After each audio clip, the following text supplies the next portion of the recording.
மாமா தளபதியை பற்றி சொல்லுங்கள். நான் தளபதியோட தீவிரமான வெறியன். எதுக்கு வெறியன்? அவரோட மைண்ட் கண்ட்ரோலுக்கு வெறியன், ப்ளஸ் அவரோட எனர்ஜிக்கு வெறியன். நான் வந்து ஃபஸ்ட்டு ஷோலாம் போய் பார்க்க மாட்டேன், 10வது நாள் 5வது நாள். அதை தாண்டி அவர் படத்தை மட்டும் தான் பார்ப்பேன். அதை தாண்டி 3வது ஒரு விஷயம், என்னோடய ஃபேமிலி மெம்பர்ஸ் மாதிரியே இருக்கும் அவரோட முகம்.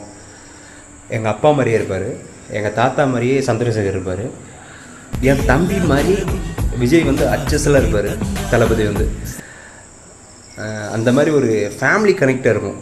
அதனால எனக்கு அவரை ரொம்ப பிடிக்கும். அது போக வந்து அவரோட மூவி, டான்ஸு, ஆக்டிங்கு எல்லாமே எனக்கு ரொம்ப பிடிக்கும். தளபதி உண்மையாகவே ஆசம் தான். அதை தாண்டி அந்த நிதானம், எந்தெந்த நேரத்தில் நம்ம வார்த்தை விடணும் அப்படின்ற விஷயம்